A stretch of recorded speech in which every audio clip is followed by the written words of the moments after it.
আজ আমি কাজ থেকে পয়সা পেয়েছি, কিছু বাজার করে নিয়ে এলাম আর ফল নিয়ে এলাম। ভালোই করেছিস, কিছু ফল এনেছিস। তোর বাবারও শরীরটা খারাপ করছে, অসুস্থ মানুষ। এই নাও মা, টাকা কটা রাখো। আর ভাই এখনো কলেজ থেকে আসেনি? না রে, তোর ভাই আসেনি। টাকাগুলো দিয়ে দে, নিয়ে হাত মুখ ধুয়ে খাবারটা খেয়ে নে। ঠিক আছে মা।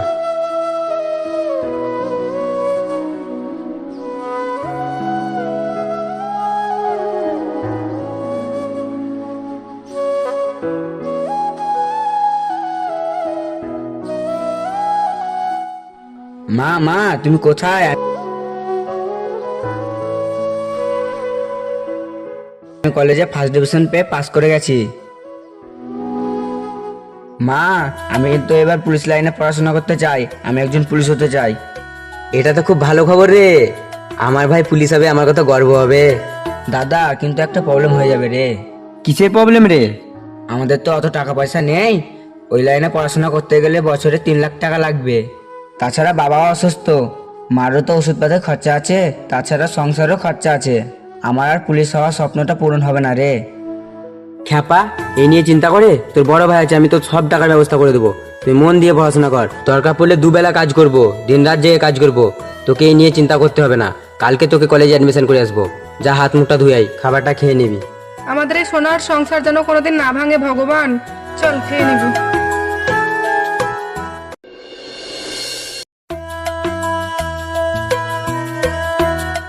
ম্যাডাম আসতে পারি? আসুন আসুন।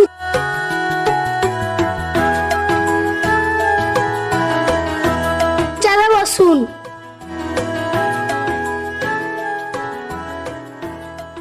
ম্যাডাম আমার এই ভাই পুলিশ হতে চায়, তাই আপনাদের কলেজে ভর্তি করাতে নিয়ে এলাম।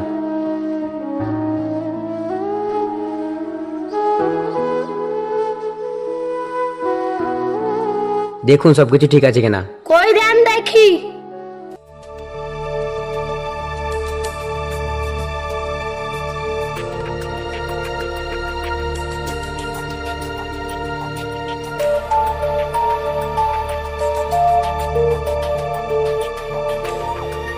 সবই তো ঠিক আছে। তাহলে ম্যাডাম কত টাকা লাগবে? বছরে 3 লাখ টাকা, থাকা খাওয়া দাওয়া ফ্রি।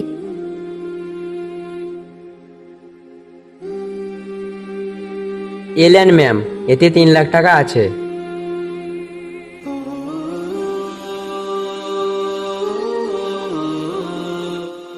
ঠিক আছে, তাহলে ব্যাগপত্রগুলো নিয়ে চলে আসবে। ঠিক আছে ম্যাডাম। ম্যাডাম আসছি তাহলে।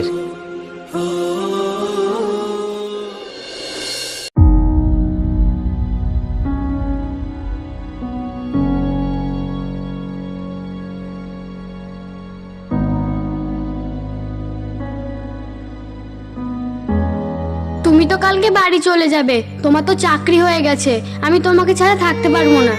অত ভাবছো কেন? তোমাকে তো ফোন করবোই, তারপরে কিছুদিন পরে বিয়েটাও করে নেব। না, তুমি আমাকে কালকে বিয়ে করে নিয়ে যাবে। তুমি যদি কালকে আমাকে বিয়ে করে না নিয়ে যাও, তাহলে আমার বাবা অন্য একটা ছেলের সঙ্গে বিয়ে দিবে, কারণ আমি আমার বাপের একটাই মেয়ে। ঠিক আছে, কালকে তোমাকে বিয়ে করে বাড়িতে নিয়ে যাব।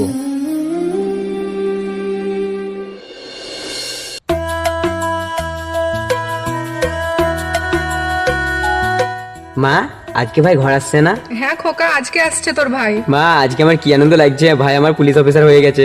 এবার তোদের দুই ভাইয়ের বিয়ে দিয়ে দেবো, সোনার সংসার করবি তোরা। আমরা আর কয়দিনই বা বাঁচবো বল? আমি একটা কথাই বলতে চাই, আমরা যতদিন বাঁচবো আমাদের ভালোভাবে যত্ন রাখিস। মা তুমি এরকম কথা বলবে না। মা বাবা তোমরা দুজনে আমাদের ভগবান, তোমাদের সেবা যত্ন না করলে আমাদের পাপ হবে যে। মা দাদা ঠিকই বলছে। সোনা আমার, আজ কত বড় পুলিশ অফিসার হয়ে গেছিস রে তুই। তুই এসেছিস বাড়ি, আমার যে আজ কি গর্ব হচ্ছে জানিস। ভাই আজকে আমার কি আনন্দ যে হচ্ছে, তোকে বলে ভয় পাবো না। আজকে পাড়ার সব লোককে বলে বেড়াবো আমার ভাই একজন সৎ পুলিশ অফিসার। তোর সঙ্গে এই মেয়েটাকে। এটা তোমাদের বৌমা। ভাই তলে তলে এত দূর, কত সুন্দর বউটা হয়েছে। মা চলো চলো ঘরের ভিতরে নিয়ে চলো, আজ ভালো মন্দ খাওয়া দাওয়া হবে। ঠিক আছে চলো। দাদা বলছিলাম আমি তো বিয়েটা করেই ফেললাম, বলছিলাম দাদা বাহা কোথায় আছে রে? কেন রে, এই খবর নিয়ে তুই কি করবি? মা, বিকেলে আমরা একজনদের বাড়ি বেড়াতে যাব। কাদের বাড়ি যাবি? কোথায় রে? বিকেলে গেলে সবই বুঝতে পারবে।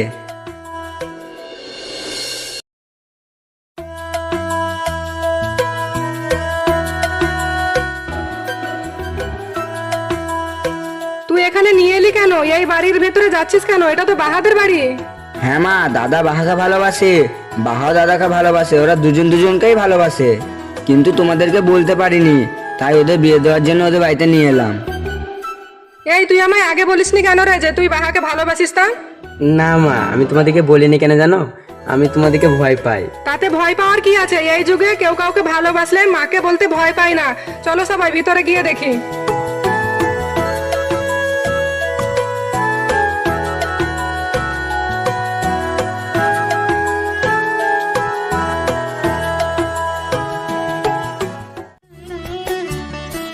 আসুন আসুন, ভিতরে এসে বসুন।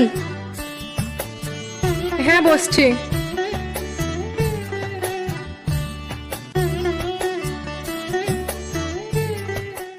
মা, চাটা নিয়ে আয় তো।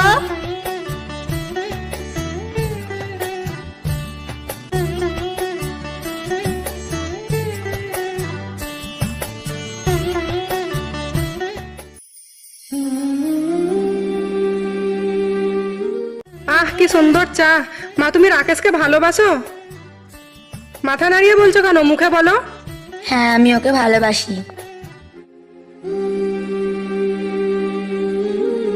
মা, ঠিক আছে, তুমি ভেতরে যাও।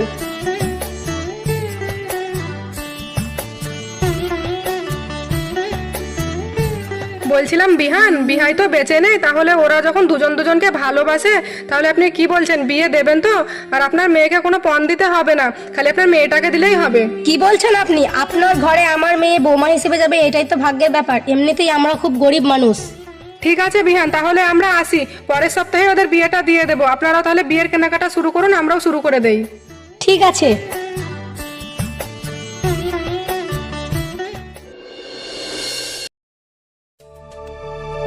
মা, তুই এ কি করছিস? তোরা তো মাত্র দুটো মানুষ, তোদের তো এত টাকা খরচ হবে না। তোরা এত বড় সংসারটা নিজের হাতে চালাচ্ছিস, তোরা ভিনু হয়ে যা, তাহলে তোদের এত টাকা খরচ হবে না। এত বড় সংসারের কাজ মা, তোরও তো কষ্ট হচ্ছে। হ্যাঁ মা, কথাটা কবে থেকেই বলছি তোমার জামাইকে, কিন্তু তোমার জামা কথাটা শুনছেই না।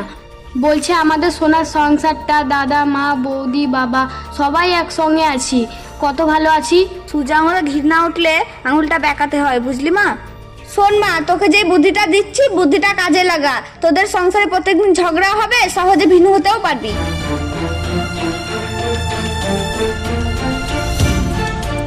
আমি তোমার বুদ্ধি কালকে থেকেই কাজে লাগাতে লাগবো। ঠিক আছে মা, রাখছি। ঠিক আছে মা।